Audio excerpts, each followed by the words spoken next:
Hello, everyone. Welcome back to the Trading Room. I'm Shane Vernier, and this is the week ahead. Today, we're going to be covering the latest developments in the U.S., Iran, Israel war. It was a fascinating 48 hours. We watched the electronic market open yesterday.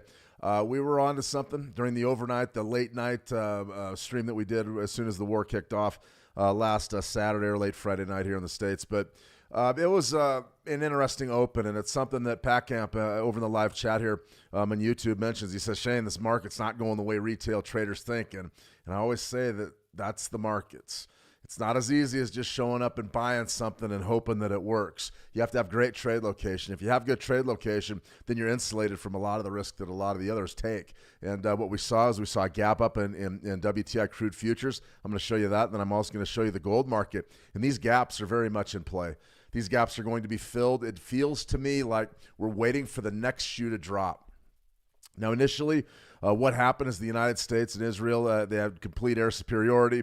They hit supposedly thousands of targets, and it really looked like things were going to be an absolute rout. The military objectives were being met at a very, very high rate of speed. Now I'm hearing reports coming in from all over the place. Apparently, a nuclear reactor was bombed, and that's a big deal. We had a terrorist activity here in the United States over the weekend where there was a shooting in Austin. We also saw we see Trump potentially not ruling out ground troops, and that has sort of roiled the markets as well. So we're waiting for the next domino to drop, and that's really what we're doing here. I'm going to outline the dominoes and the things that could potentially shake our markets up and which markets are vulnerable. Right now, it's very, very much a sparring match.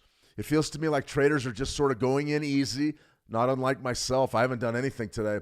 I'm going to let this thing shake out for another, I'd say, 12 hours or so, and then get ready for Tuesday. So it's business as usual for me, the way that I approach things. But a lot of people were really anxious to rush in there and trade the volatility, and it didn't go so good. So I'm going to break down the key markets, what we need to be looking at. Also, we'll talk a little 9 EMA, not much. We had a 5-minute 9 EMA trade a little bit ago. I think it probably lost by now, but it was an interesting trade. Definitely one worth considering. This 9 EMA strategy and your crossover strategies, when these markets finally do pick a direction and break, you could be in pretty good shape because there is a lot of volatility in there. There's no question about it. So good to see everybody back on YouTube land. Let me see Tina Shane. Good to see you, Tina. Welcome. Jason, what's up, Shane? NV, good to see you. NV, welcome. We've got, let's see, Ralph H. Good to see see you, Ralph H. Lita, Tuku, Andrea Garwal, the team over at the How to Trade community. I sure appreciate everybody showing up. We're going to dive right into some serious action. And one of the first rules that you need to understand about commodities trading, especially when we see heavy volatility. Bobby Bob, how was your weekend? Welcome to the new week. Yeah, it was a busy weekend. You'll see I'm sort of looking a little tired because I've been up, I put some man hours in looking at this military action in this war, that's for sure, and how this is going to impact the markets. We have a lot of content dropping this week, so just keep your heads up and be looking forward. Steve Francis, good to see you, Steve. Welcome. All right, let's go ahead and just talk about the first rule of commodity trading, especially commodity futures. Gaps get filled, and gaps get filled. That is the way that these markets work. It goes back to market profile ideas that really stem from Stoudemire back in the 1980s. These ideas are not new, but the idea is that if you jump over a price point that hasn't been traded in a relative period of time, you're going to go back and trade that price point. The idea is that the markets are always trying to figure out what something's worth. It's called price discovery. You know, you have a cell phone. You say it's worth 100. I say it's worth 125, right? And then we just decide to make a deal. Either you come up or I come down, or however we want to work it. But essentially, that's what happens in the markets. We just see it every day on a million different assets now.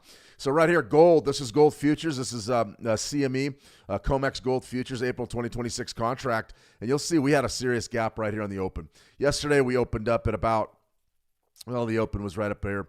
Let's see, what was the open? 5,360. It's different from your spot chart. We're going to go to spot in a second. But this opened up. We saw the immediate pullback, and then we sort of rallied. And since then, we've come off to near flat. You know, this gold market right now, this futures market's always going to be trading at a premium compared to where spot is. And the reason why is the geopolitical uncertainty and the war. No question about it. People believe there's a better chance of gold being worth more, say, in 6 weeks' time than it is right now today. So that's an interesting dynamic, and that's a function of uncertainty. So this gold futures market really is what everybody was looking at yesterday at about 5 o'clock Central, 6 o'clock Eastern. We knew there was going to be some big-time action, and there was. The bidders stepped in. The exchange opened trade up there somewhere right around 5,360, and then the traders took it from there, and you can see it got really choppy, pulled back, and then we rallied, and now look where we're at. We're right back to that gap area. So if we're looking at our spot gold, which pretty much all of you trade, many of you trade, you'll notice that we don't have that gap in the action. And the reason why we don't have that gap in the action is because this is an OTC market, and they essentially, the way that this data is being reported, at least from this vendor, is that trade picked up exactly where it closed on Friday. That's not true. I just showed you why it's not true. But it doesn't really mess with our initial, our Fibonacci's or crossovers or anything we want to do. Just that area right in here, right on that open, has been filled in. We filled it in. So gaps get filled, gaps get filled, gaps get filled. That's a big deal for gold. No question about it. So if I'm trading gold right now, after the big events of the weekend, I'm getting rid of everything, and we're just going to go back to basics. We're going to step back to our monthly chart. What does the monthly look like? Okay, interesting. First day of March, we almost forgot about that. First trading day of March, we broke above February's high. So we sort of made a rally at that all-time highs, and now we're starting to sell off a little bit. I think this sell-off is probably going to rotate back down into February's guts unless we see a major shift in the war situation, which we're going to cover here in a second. Let's go ahead and break this down and see if we can find a potential level. Now, I want to buy. I'm not interested in selling. I'm not interested in selling. A lot of people are going to make a lot of money by taking a shot and selling this market and getting in on the volatility, and I think that's great. But for me, I'm not interested. It's too darn risky, excuse me. Sorry, we're at war times now. My language suffers, but it's too darn risky. So what we need to do is we need to figure out exactly what we want to do with our entry. I want to be long. I want to buy in, but I want to buy in where I feel like I've got a good deal. Not a decent deal or a great shot at winning, right? I want a good deal. I want something that I know we nail. And right now, I don't see it. I mean, maybe here on the weekly, we go with a 3-week range. Potentially something like this, but I would wait for a much deeper retracement. I think that the great deal is down here, right around 5,065, somewhere down in there. That's absolutely fantastic, right in that demand zone. If you want to be aggressive, 5,200, 5,205s, probably pretty good. You probably can't go wrong with the Fibonacci's, bidding Fibonacci's. You just got to really be dialed in to what's happening in the market, in the news. That's what this is all about. It's all about the news. The news is driving everything. We're going to cover it in a second. WTI crude oil, much the same type of phenomenon, except for right this minute, the gap hasn't been filled in. Now, this was fantastic. I posted a few things on X last night that sort of showed you what I was thinking. You could see that big open was right at $75. Now, it's not hard to do this. A lot of times when we think about uncertainty, where's the market going to open at? What's going to happen? Remember that the powers that be, the folks that run the exchanges, the institutional traders, and the bankers that have those inside sales, they really are the market makers. And they're determining the price of anything really at any given time. And it's sort of our liquidity, our opinions that drive it up and down, right? Well, that's the idea. So what was the deal? Coming out of the break, coming off of the war announcements over the weekend, we had to pick a price.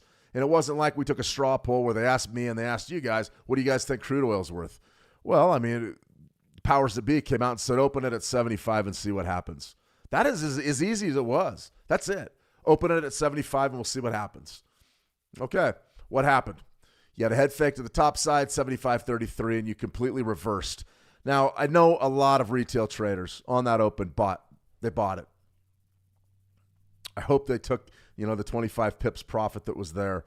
On the live stream we had right when the news of war broke and Trump made his announcements in the middle of the night last Friday, I came on and I was asked repeatedly, where do you think crude's going to open? Where do you think it's going to open? What do you think it's going to do? And I said, I think it opens at 70-ish, maybe rallies up to 72.50. I was wrong. Now, I wasn't really wrong with where it was going to trade. It's 70 right now, but I didn't think they would open it at 75. And it didn't really matter where they opened it. It really didn't. Right now, what we need to understand is we're in a holding pattern. That's it, and that is all. We're in a holding pattern. The market does not know what to do. There's a couple of market drivers that are sort of dictating what's happening right now. But this market was inflated, and if it looks like it's going to be a fast type of a situation, meaning that the market's really not going to be too concerned with civil war inside of Iran. They're not going to be worried about the politics inside of Iran. What they're worried about is that the oil flows. The Strait of Hormuz is the big deal. That's 20%, 25% of the world's oil supply on a daily basis goes through the strait. Now, can that be closed down? Well, right now it's a no-go. Essentially, it has been closed. The insurance companies are in contact with the oil tankers saying, hey, listen, if you guys get sunk out there with a cargo full of oil, we're not covering you. We're not backing you because it's the most dangerous shipping route in the world right now. The Iranians have said they're gonna shoot anybody that goes through there. They've already said it. Now, can they? Are they capable of doing that? Maybe. If the Strait of Hormuz right now is sort of closed, it's a soft closure.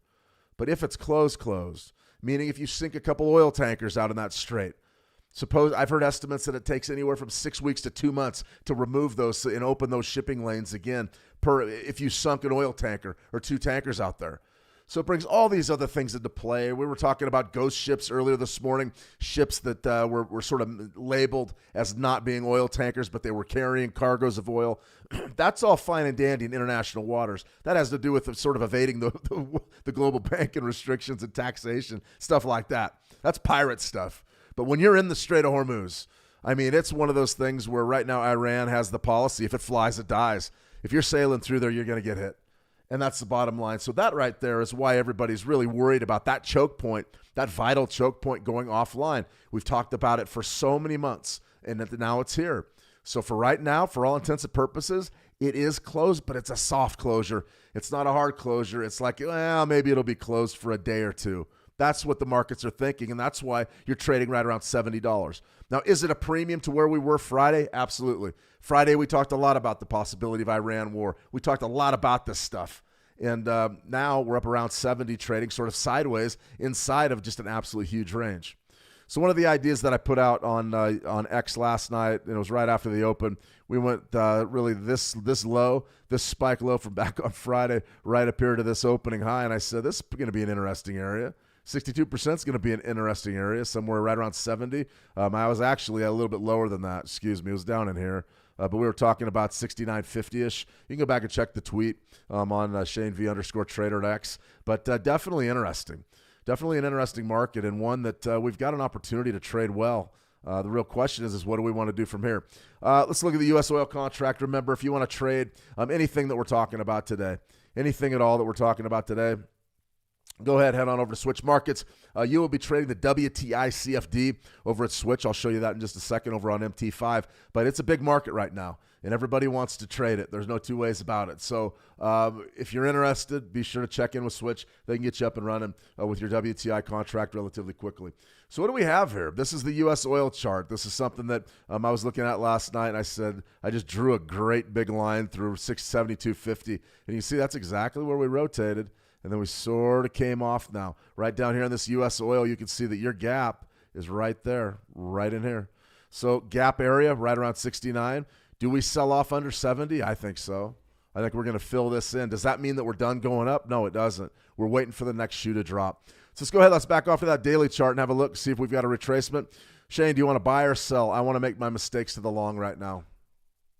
I really do. Right down in there, what do you got? Interesting. There's your gap. There's your gap area. Can we sell right now? It's really risky. Very, very risky. It's one of those things that I wouldn't even be messing with, just because if you do sell and you see something drop, any sort of strike, if one of the aircraft carriers that's in the region gets hit by a hypersonic missile or something, crude oil goes to maybe 100, maybe 125, and it happens fast. You don't want to mess around with that type of thing. Now, if you want to sell for short-term scalps, okay. I'll allow it, but just have a stop loss down somewhere, because if that market gets out of hand, you've got to be very, very careful. Steve France, it's good to see you, Steve. But right now, I would want to make my mistakes to the long. Now, it's not because I'm really bullish crude oil, but with this situation, with this geopolitical environment, you have to respect the top side of it.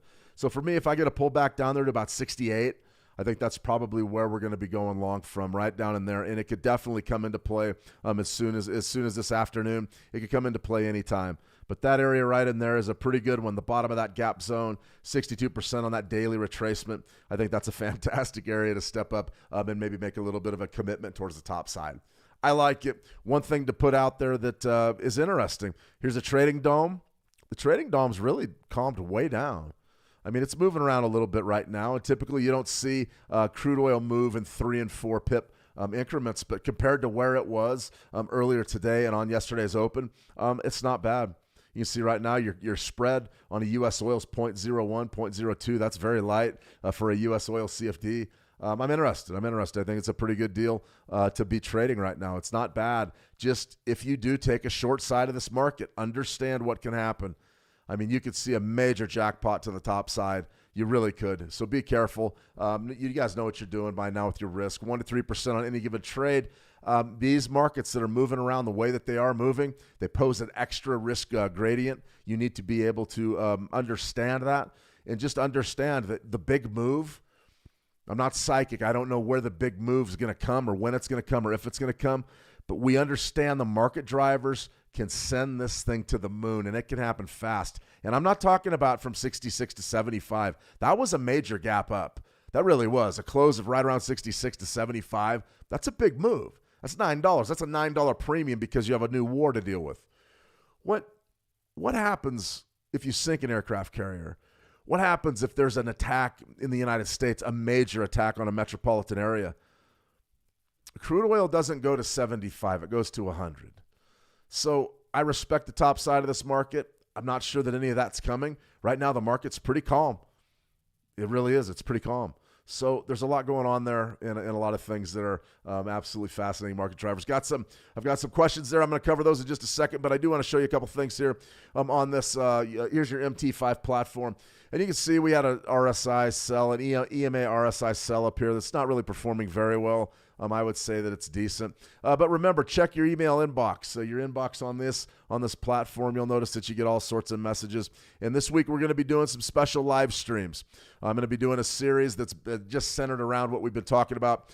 Tuesday, crisis in the Middle East, how U.S.-Israel war is impacting the markets. I'll have the latest news for you there. Wednesday, Iran-Israel-U.S. war, how to trade oil, gold, and silver. We'll focus on commodities there as well. We're probably going to be doing that every day anyways. And then Thursday. So we've got all the links there in that message, and that's going to be exclusive to the Switch Markets clients.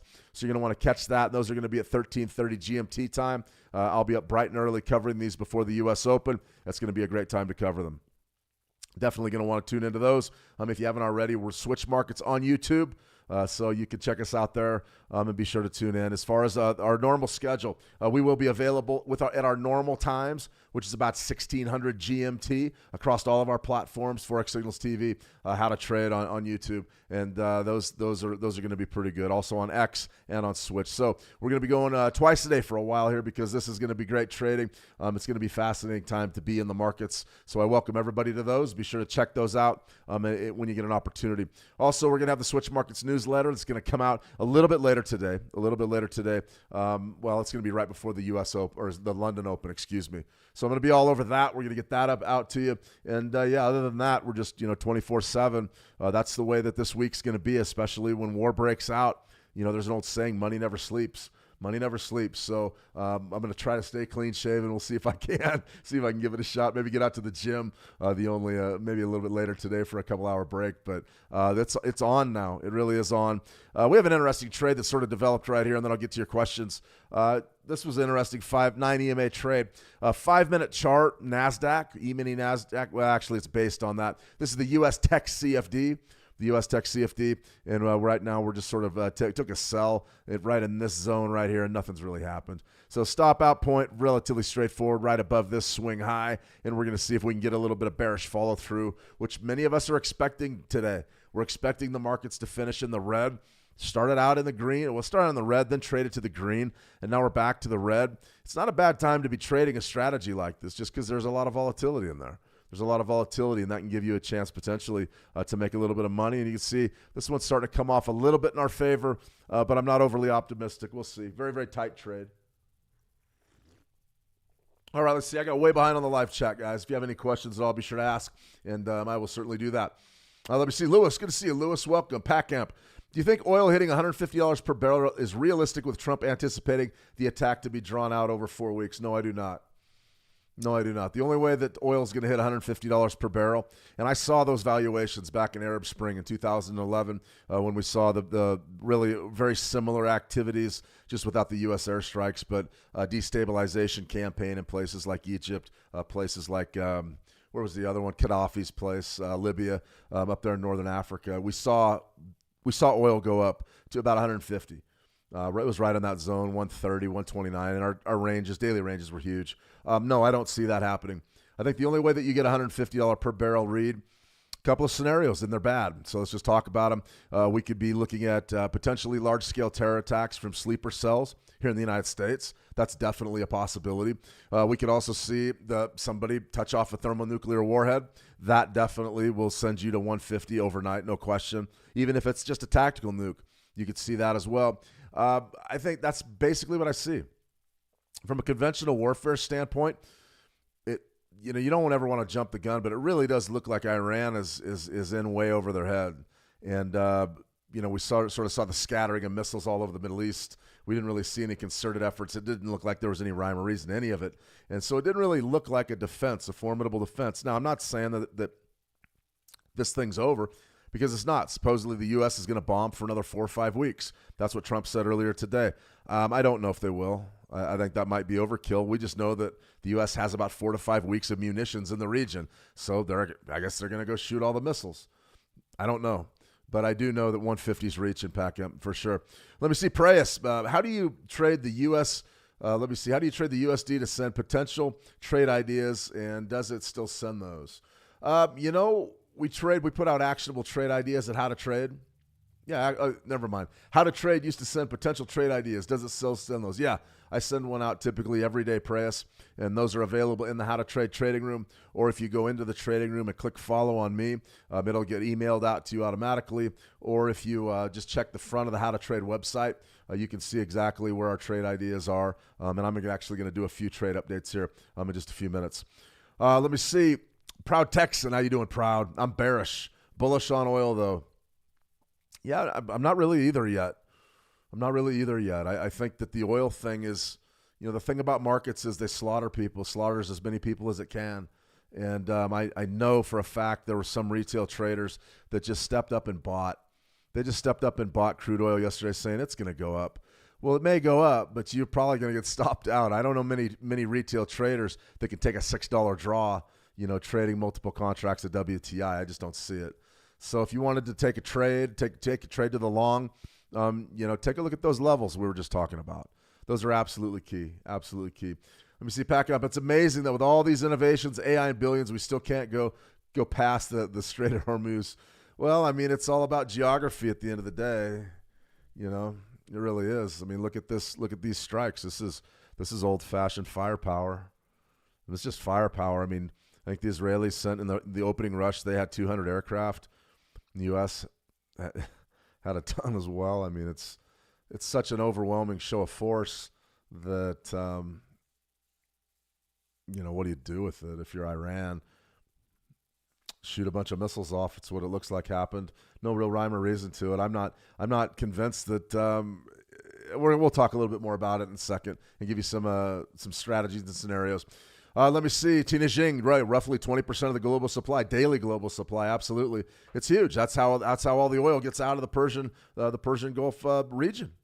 That's it. That's all. You got to get it out of there, and that one little choke point really sets you up for some real issues. And that's what Iran's falling back on, potentially shutting that down or using that as at least a negotiating chip right now. That's for sure. Let me see. Preyas, can I be part of the newsletter, please? Yeah, absolutely. Just go ahead and let me see. I can get you the link. I believe I have the link somewhere. Somewhere I got it. Yeah, good question, though. Be more than happy to do that.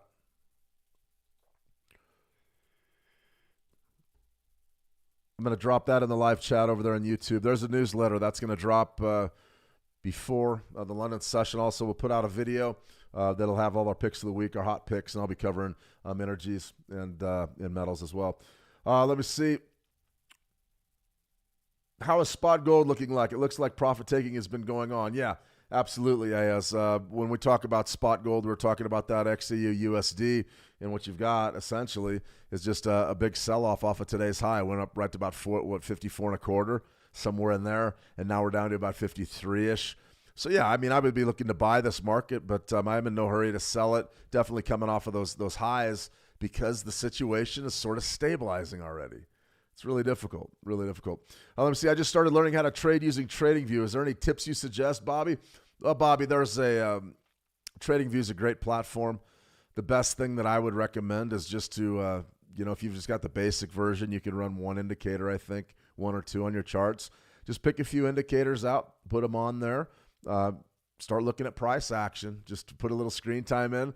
Maybe read through some trade ideas. I know they have a great community over there where they list trade ideas. You can see how some other people are working the charts. But as far as just getting started in the markets, the biggest thing to do is just to take a look at some formations, watch price action, and sort of take your time. See if it makes any sense to you. Realistically, that's what you got to do. For me, that's how I learned. I just started getting in front of the charts, sitting right in front of a 30-minute chart and just watching price move on a trading dome. It's a challenge with gold because the spread's so epic, 107 or whatever. But you definitely just sit here, watch price go, start looking at support and resistance, maybe a couple of moving averages. It's not a bad way to begin, that's for sure. Good question, though. I asked tomorrow and in general this week, how do you think spot gold is going to reach 54.50 and above? No.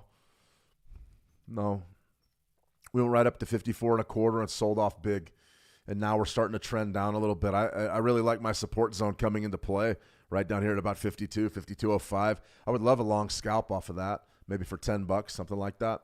But no, I don't think we're going to go back up unless something happens. Unless something out of the ordinary happens. We'll talk about that in just a second. Absolutely, Praise. You're welcome. Steve Francis, is the DOM only available on commodities and not Forex? No, you can use a trading DOM on anything that you'd like.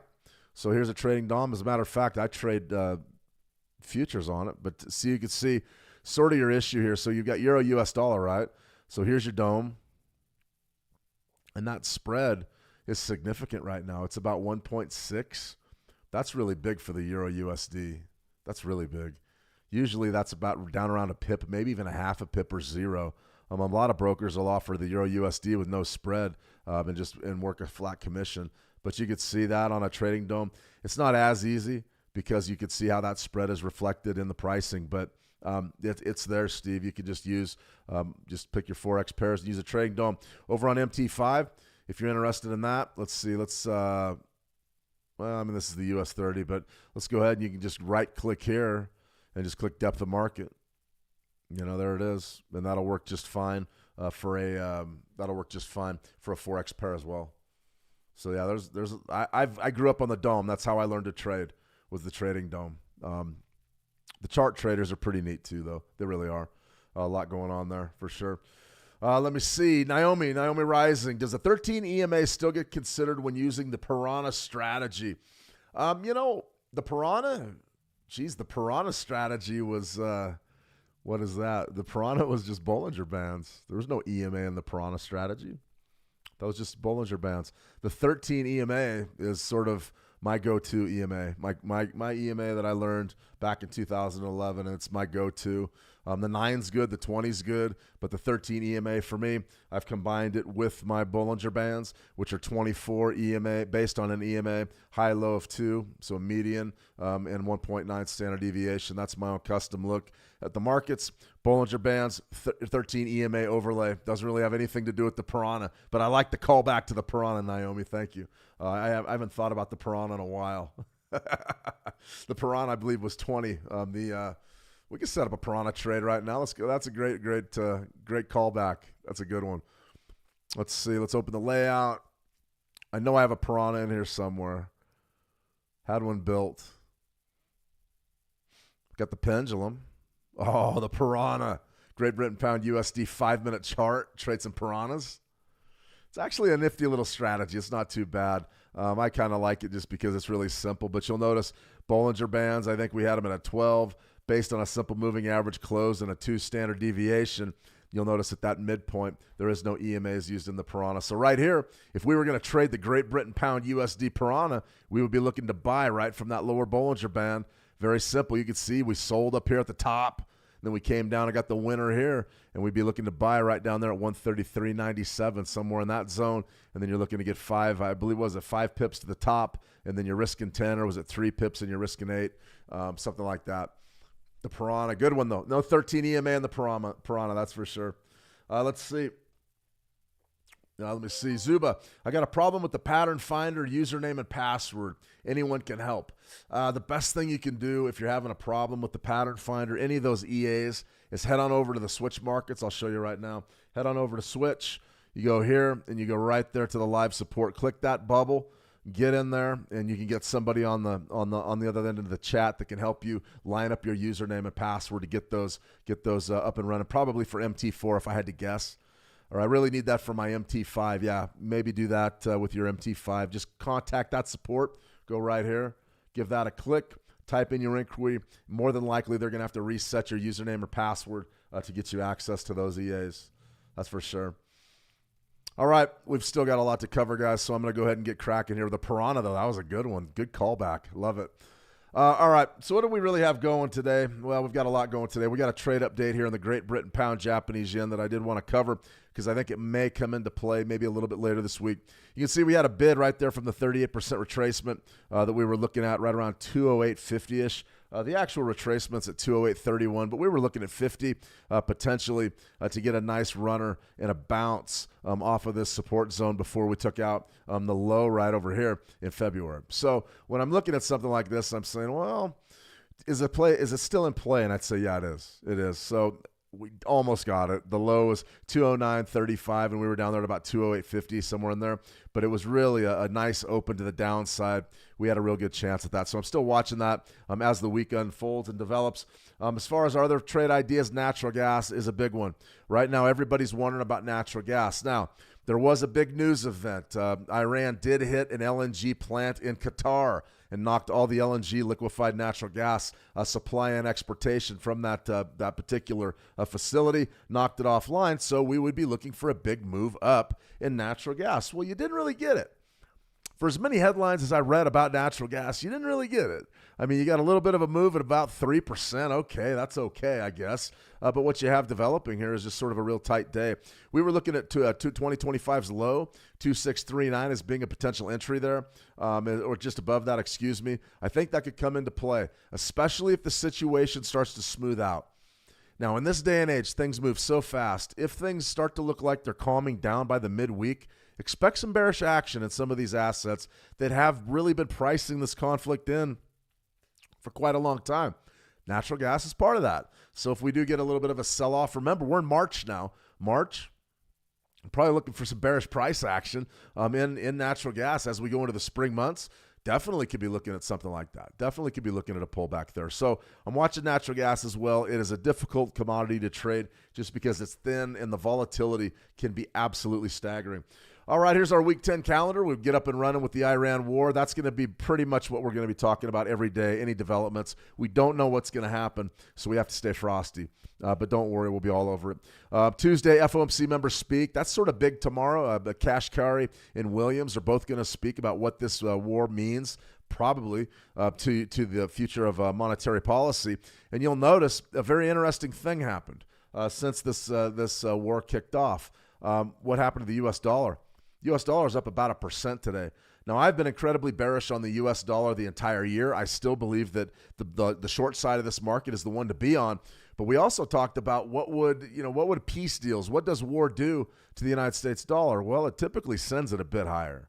And the reason why is anytime there's global geopolitical strife, a lot of times the USD, the greenback, is viewed as the ship with the least amount of rats. And you do get some investiture just from that. But don't lose the forest for the trees here. Don't get lost in all the bullish USD headlines that I saw today because I don't think it lasts.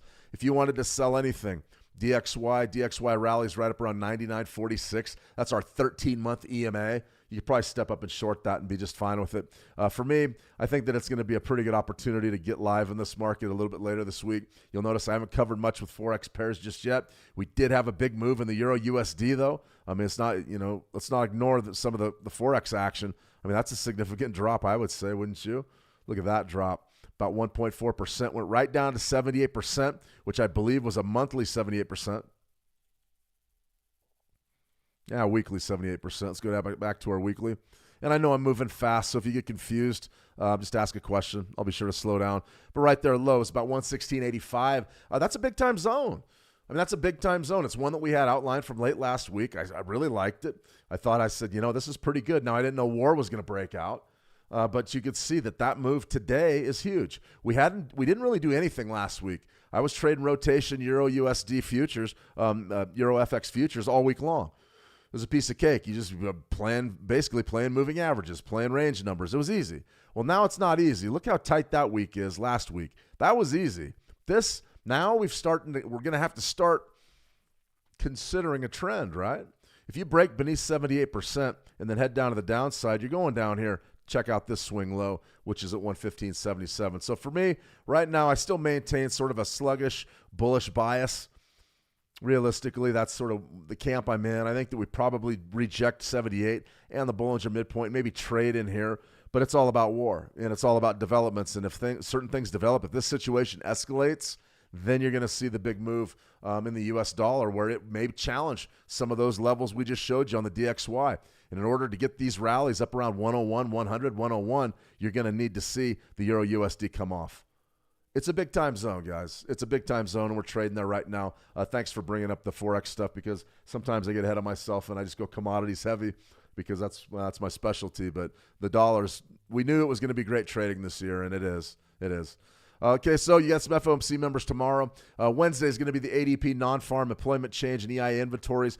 The EIA number is going to have more importance. It's going to have added importance. And the reason why is everybody's talking oil right now. There's probably 10 or 20 or 50 of you out there that have never watched any of these live streams that are doing so for oil. And right now, Wednesday, big day for oil. The EIA inventories are going to come out, and it's not because that number in itself can move the markets. It's just because it's one more thing that's going to drive volatility. So be ready for that. I'll have some coverage. I'll actually be on Wednesday before the markets open to give you a little preview of that EIA number. It's going to be important. Thursday's jobless claims. That's not, honestly, there's nothing scheduled for Thursday, but I have a feeling it's going to be a crazy day. But jobless claims aren't going to be the reason why. It's going to be all about war, all about geopolitics. That's the bottom line. Friday, U.S. non-farm payrolls, NFP. We're going to have NFP live for you this week. So you're not going to want to miss out on that. We are going to have an opportunity potentially to make a few scalp plays and trade some serious volatility this Friday. So there's probably no donation Friday this week. Bring your lunch bucket. This week's going to be a big one to trade. That's essentially our lineup. Now, what we have right here, 3 and 6 month T-bill auctions. This occurred today. These are T-bills. This is the U.S. government trying to raise money, and it's no wonder in the 3-month T-bill, you saw a bit of a jump in yields. So what those are is the higher the yields, the more they want your money, essentially. So what does that mean exactly? Well, it means that this conflict, this war, all of a sudden maybe shifted our ideas towards what monetary policy is going to look like. Doesn't necessarily mean rate cuts. Those yields ticked higher because they believe the United States government is going to place the impetus on raising money because they're going into a prolonged war. Interesting stuff. Not the biggest move in the world for the T-bills, so don't get carried away on those auctions. But yields definitely clicked higher. They went back up over 3.6% for the 3-month. I think that's significant. That's a byproduct of what we saw over the weekend. So definitely a lot going on with regards to price action across the board. We had a few other things that we wanted to cover today, mostly news. And then if there's any markets you'd like to look at, I'm more than happy to do just that. Let me see. Lebo, how you doing? I'm doing well. Zubu, thank you. You're welcome, Zubu. Let me see. Preyas, you are brilliant, sir. No. Not even close. But we're gonna unpack this thing one stone at a time. I can tell you that. It's not gonna be good. I don't like profiting during periods like this. It's not because I'm some sort of social justice warrior, a moral oral, or anything like that. I just, you grow up around this stuff. A lot of guys, a lot of friends served in Iraq. Never miss a chance to listen to anybody that served there and what they have to say about their experience. Also I've said a lot about my family. My dad was drafted, served in Vietnam, told me all about what war was, taught me from a very young age what it was. And then I had both grandfathers in the Navy, and I had uncles that all served. So there's a lot of background there. So believe me, I'm not sitting here smiling like some money-addicted junkie just because the markets are moving. I'm happy. No, but we have a job to do. But at the end of the day, we have a job to do. And if we're going to be traders, then we trade it. But we got to be smart about what we do because this isn't the time to be careless.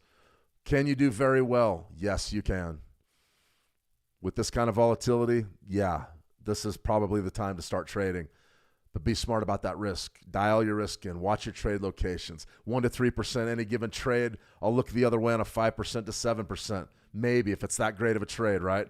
Also, your stop losses, you've got to use them. They've got to be on the board somewhere because these are the types of markets that can explode so fast. You want to make sure that you can at least get out. And that's the biggest challenge trading in environments like this. Sometimes you can't get out. And if you can't get out, then you're in real trouble. So we got to know what we need to know before we need to know it. And I think we can game plan and do just that. Let me see. Preyas, I used to be subscribed to Forex Signals, but there were other guys that were having live sessions. Yeah, there was we've gone through a lot of mentors over the years, a lot of them really smart guys, and most of them just went to do some other things, pursue other endeavors, which I can't fault anybody for that. I respect that. That's for sure. Tina Jing. Hi, Shane. How would the war affect the indices, even the Nikkei? Yeah, let's look at the indices, Tina. Great question. It's so easy to leave something out on one of these live streams, that's for sure.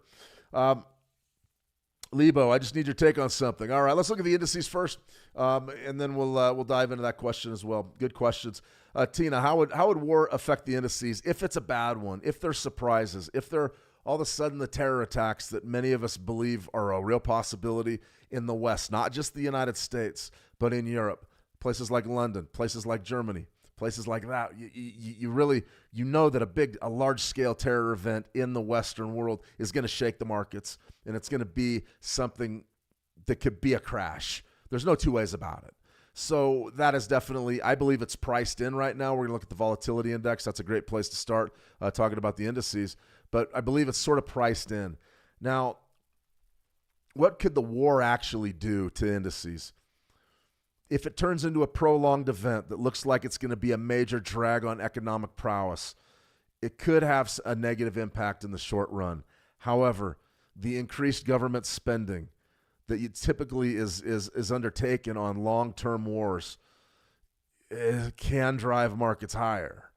It can foster economic growth because it's a major major investment in not just your military infrastructure, but also your civilian infrastructure.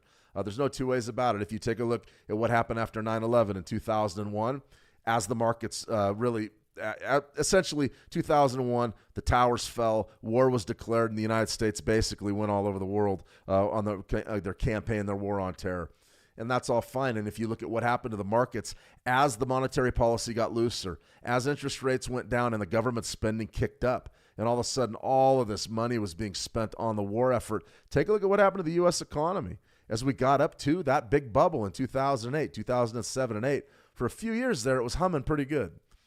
It really was. And the markets grew. And then the debt bubble popped. And then they crashed.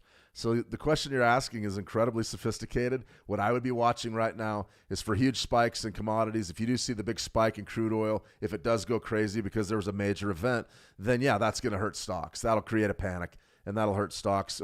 But over the long haul, as long as things settle down into sort of a normality, I know that's horrible to say, but it's the truth. We saw it with the Russia-Ukraine war. If it settles down into normality, then it's probably not going to do a whole heck of a lot to them. But we're ready. We're ready. So it's a great question, Tina. I mean, there's no doubt about it that we've got to be aware every single day of what's happening on that front. Long-term averages, the VIX, the volatility index. I've talked about the CBOE volatility index many times. The VIX is Wall Street's fear gauge. The higher the VIX, the more fear in the market. And they figure out the VIX, they got a bunch of secret sauce, but it's derived from deferred month S&P 500 options contract premiums. As those premiums start jumping around, the market says, oh, what's going on with the options traders? Do they know something?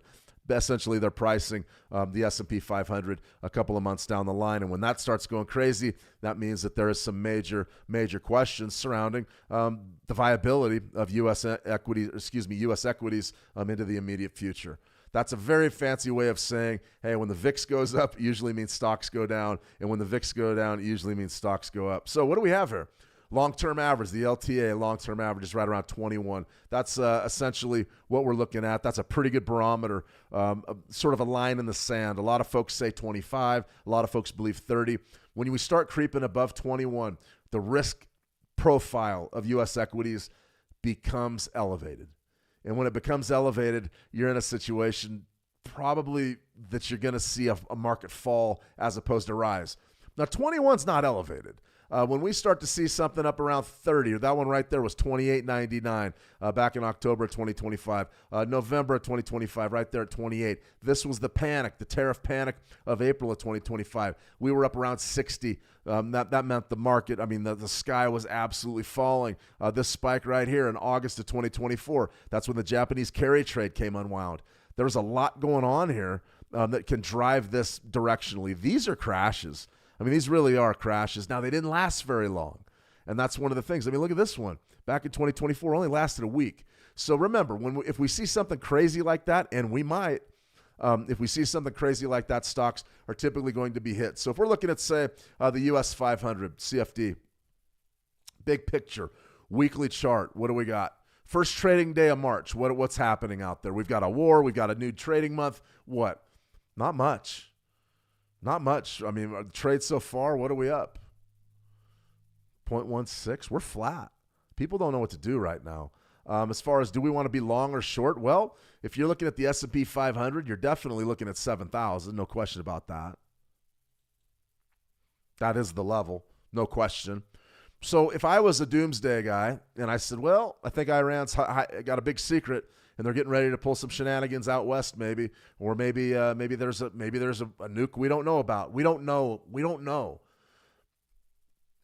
You could almost justify taking a short from this area and stopping yourself out up over 7,000 and just playing a major catastrophe. The problem with that strategy is there's folks a lot smarter than me and you that have known exactly how this thing's going to unfold, and they've known for a long time.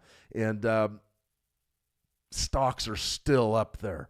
They're still high. Think of it. They haven't passed the insider trading laws yet. The senators, the House of Representatives, all those folks in the U.S. government probably are holding longs. Nobody's liquidated. Nobody's really spooked the elephant yet. So when we look at this, I'd say, the rationale says that you could probably go short and play for a major catastrophe and profit from it. But my gut says, nah, these markets are still really high. Right now, it looks to me like the markets believe this is going to be over pretty quick. That's what I see. I don't know if that's true. So you could see something like that. As far as, would I want to buy? Well, let's say something does go haywire. Let's say we see an event that scares us, truly scares the markets. There's no doubt 7,000 is the game. Double top right there, 7,013, 7,002. That's the game right there at 7,000 for the S&P 500. Spike low here. Nice spike low there. There's spike high. There's your pullback zone, 6,161. Would love it if we got an opportunity down there. And it may be later this spring. We don't know. Maybe this summer. Maybe things don't go well. And then you do get an opportunity at that type of a buy. That would be something that we would really hang our hat on. That would bring a lot of investors into the market. But we're not there yet. We're not there yet. On shorter time frames, key levels, keep an eye on last month's low right there. Definitely got to be watching that. That low is right around 67.30-ish, somewhere in there. Keep an eye on that. That's key. And then last month's high, of course, if we break higher, if we break above that high, it means we're headed north. So it's a great question. You also wanted to cover the Nikkei. I got to get the Nikkei up on my tote board. I'm a big fan of the Nikkei. I think it's a fantastic. Let's just go ahead with IG. We'll do the 225 cash here. All right, sort of gave the breakdown last week of how it was easy for a while there. 50,000 was fantastic. It was fun trading the Nikkei. You'd love to see a pullback to that zone again. What could happen to the Nikkei if things escalate? Well, the really big question that surrounds a prolonged war by the United States and Israel in Iran is what happens in your other theaters.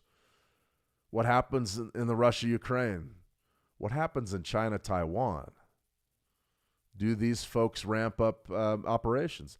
Does China go into Taiwan now, believing the United States is too overextended in Iran? Possible. If China goes into Taiwan, what happens to the Nikkei? Probably comes down. Because of essentially it would be a restructuring of the region, and that's something that Japan, and investors in Japan are very cognizant of. They're cognizant of that rivalry between Japan and China. That's very real. I'm not going to get into it right now because I'm sort of speaking out of turn, but I do know quite a bit about that, and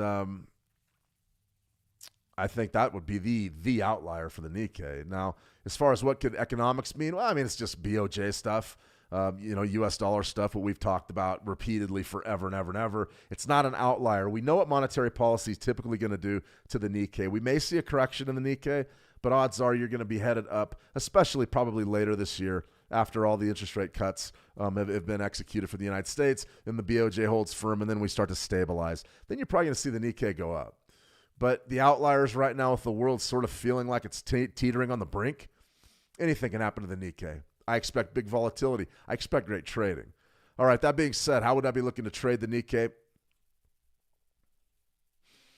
Believe it or not, I like this formation. I absolutely really like this formation because it is a bullish pennant for sure. There's your bullish run and your sideways action.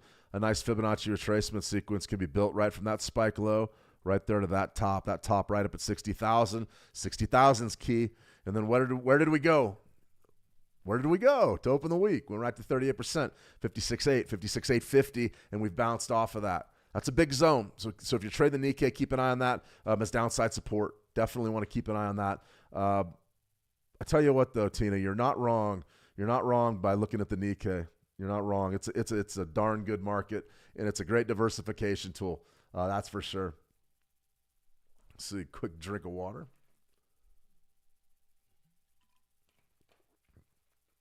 So I hope that helps. Hope that answers your question. Lebo, I just need your take on something. Some traders trade way too much because of fear of missing out. But is the opposite also true? Some traders trade way too little because of fear of losing opportunity.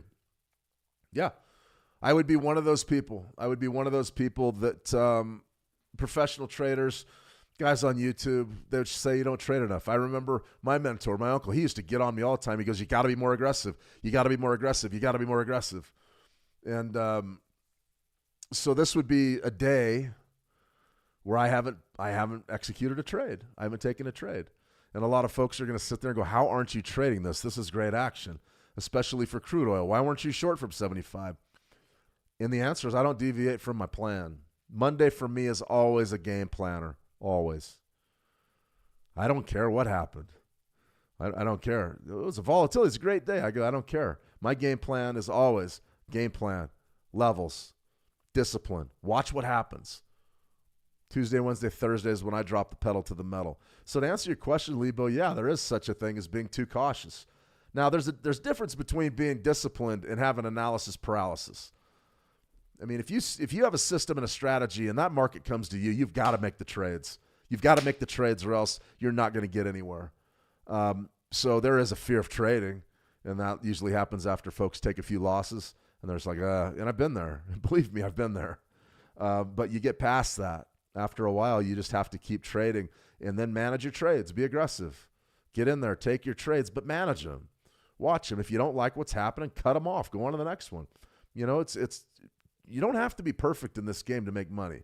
And I sort of broke that down. I showed you my numbers. My numbers aren't that great. You looked at them last week. A lot of people were like, geez, I thought you made a lot more than that. I said, well, that was one account. It was one account. But what I'm trying to show is that you don't have to have a lot of money if you're just consistent and patient and execute the trades as they come. You could be in really great shape. So, yeah, it's a fine line, Lebo, between trading too much and trading too little. But you can't ever be afraid to trade. If you find yourself afraid to get in there, you're in trouble. That's for sure. Let me see. Tina Jing, Baby Pip said the stock's barely down. Well, if the Baby Pip says it, I agree. Nothing wrong with that. Let me see. F8. Good to see F8. Can we see charts, or is this more about looking at you? All the fancy clothes that Mike set up is not adding any value to the context here. Just put up the data, share the charts. Just saying. All right. Never mind. I ran that BS. Do you have charts? Okay, now I'm interested slightly more. Thanks. Blowing me up. F8's blowing me up. Yeah, I gave a like. Looks like I'll be settling in here for a few hours today. No, you're not. I'm off here in a few minutes. I will be back tomorrow, though. Be sure to check that out as well. As far as putting the charts up and stuff, yeah, it does work. I mean, we've looked at every chart possible over the past, week. We've got all sorts of charts. The problem with charts is that for a lot of folks, they're not really into seeing charts 24/7. Not really. I mean, we've got systems running charts all day long. Look at right here. We just got a silver buy. Go ahead and buy that 9 EMA. Then you're right there. Boom. You can either put your stop loss here or beneath that swing low, or this area right up in here, maybe for a market structure type of a trade, or you could bring this down to just a 1-to-1. And then we can start talking about the fractal nature of markets, and I can start talking about order flow and volume. But you see, that loses a lot of people. That's for sure, F8. That loses a lot of folks. So we try to give a little bit of things to everybody.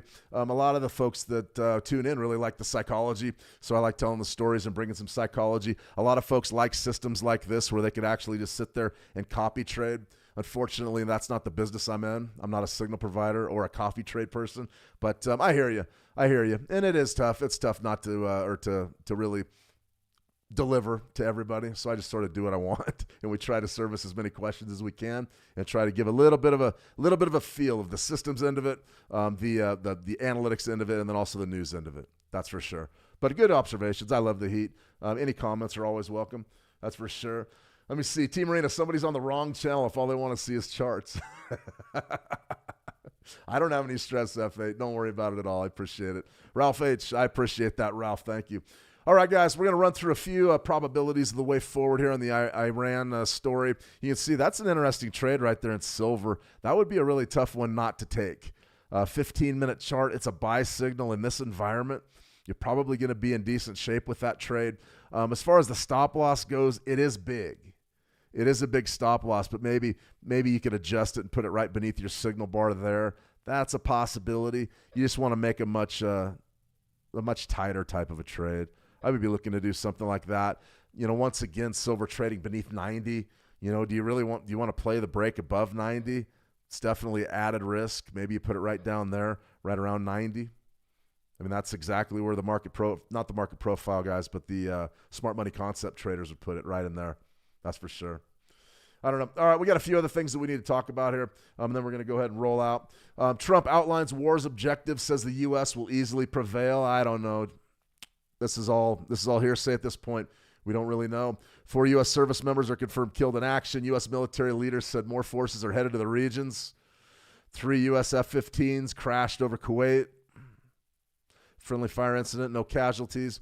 Saudi Aramco's refinery was hit by a drone. Thousands of flights have been canceled. A lot of folks are stranded in Dubai right now. Congress aims to vote on Iran war powers resolution this week. That's going to be intense, what happens in Congress on that vote. We're going to have that coverage for you as well. Insurers are raising prices for tankers transiting the Strait of Hormuz.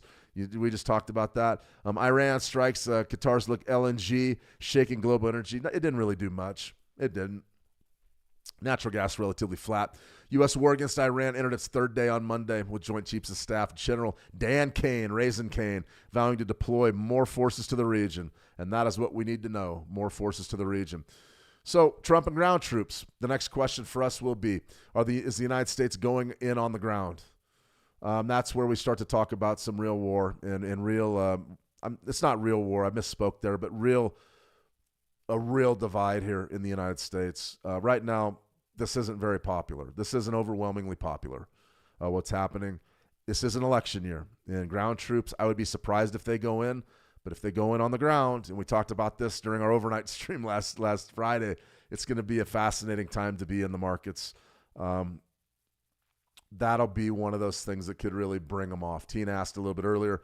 That one could definitely bring it off for sure. So definitely keep an eye on this. Trump won't rule out ground troops in Iran. Really difficult to see that happening. But if it does, if they do go in, that's going to be a whole new ball game, and we'll have all the coverage for you. As far as this right here, will the Iranian regime fall by June 30th? Look at this. This has been all over the map. A regime falling is a lot different than just a decapitation strike on the leadership. You have 250,000, I believe, armed. They say they have a 1 million-man army in Iran. I don't know about that, but 250,000 armed elite guards, elite Iranian guards.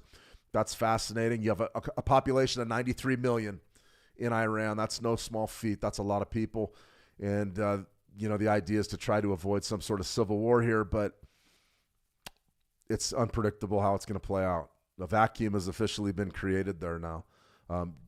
Do other players in the regime step up and hold serve, or do they give way? It's a challenge. It's a real challenge to know what's going to happen there. So will they fall by June 30th? By yes, by no. Right now they're saying no on poly market. This is a huge market. Right now they're saying no by June 30th. So the reason why I brought this up is we're not talking about just a few days, weeks, months. That's really what we're looking at here. So it's absolutely huge. I don't know what happens there.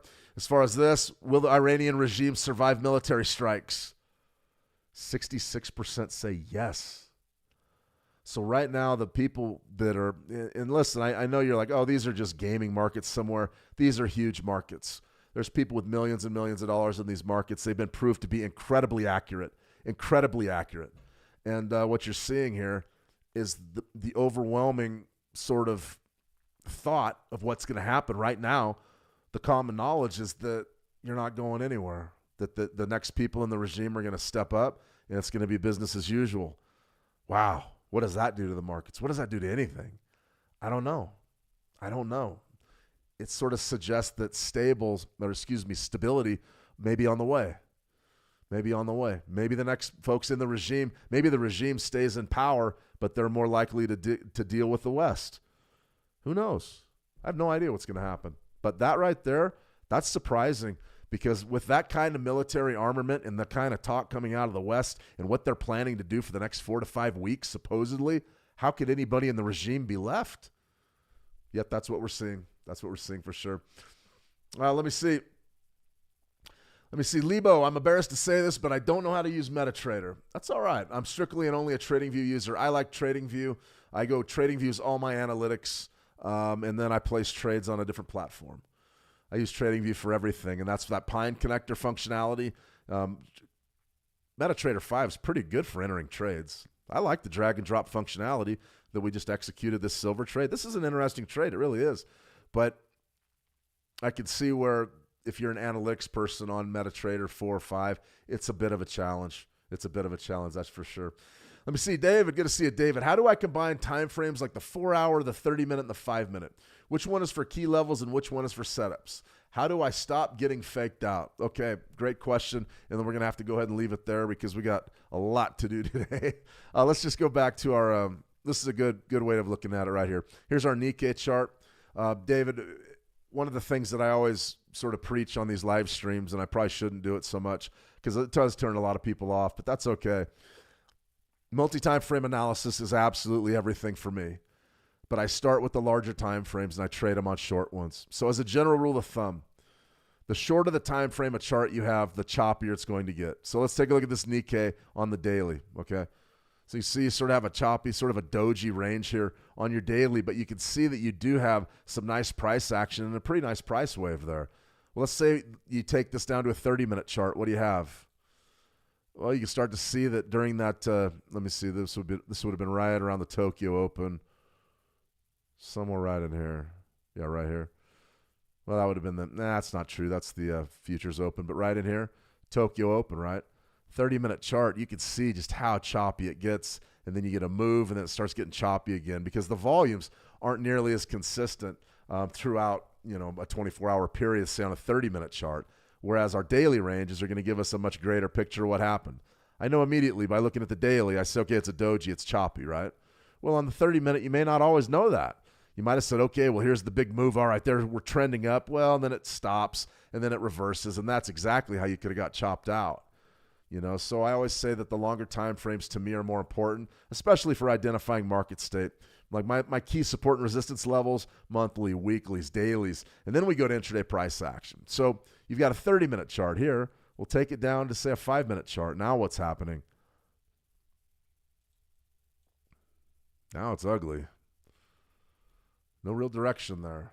So, well, long story short, general rule of thumb is if you want to stop getting chopped up so much, depending on what you're trading. Like I see this in the Forex all the time. Let's just go back to that Euro USD. A lot of folks will trade the Euro USD, say, on a 5-minute chart, right? Well, that's great. Decent movement. But the chop. I'm chopped here. I was long, I got chopped. I was short, I kind of got chopped. Well, what do I do to fix that? How about a 4-hour chart? Pretty clean on a 4-hour chart. So the next question is, well, the ranges are too big. It's too expensive. I'd say take your leverage down. Take your leverage down and look to maybe expand your profit targets a little bit. That's all. But it's a great question, David. Multi-time frame analysis. I could sit here and talk all day long about it. The biggest thing that I would say is that remember, work long to short. Don't get caught up with 1-minute charts thinking that they mean everything, because you'll see that on those 1-minute charts, the smaller the granularity, the less consistent the volatility, but the volume and the participation. And as that participation smokes in and out, it makes the technicals less reliable. It's the way that I've sort of seen it. All right, everybody, I'm going to go ahead and sign off for today. Fantastic stuff. I want to thank everybody that joined and contributed in the live chats and that also had some questions. So tomorrow we're going to be back, remember, twice over on Switch Markets. So if you want to see all the action, Switch Markets on YouTube, feel free to join us there. I'll also have the newsletter out before the London session tomorrow. So that's going to be good. And then also on the Switch Markets YouTube, our hot picks of the week. I'm going to give you the breakdown on gold, silver. We're going to look at U.S. oil, UK oil. I'll have some levels for you there. And then potentially look at the VIX and the U.S. dollar. A lot going on. Bring all your questions, and then we'll be back. We'll be going 2 times this week, so then we'll be back at our normal time across all of our platforms on Forex Signals TV, on How to Trade TV on YouTube, and then also on the Switch Markets and at ShaneV_Trader on X. All right, everybody, that was a mouthful. We went way long today, but I think that's going to kind of how it's going to be. At least I wanted to get off on the right foot here on this Monday session. A lot going on in the world. The biggest thing you need to do is manage your risk and stay safe. Safe. Caution's the better part of valor. Remember that. All right, everybody, have a fantastic trading session. As always, trade the action well, and we'll talk soon. See you.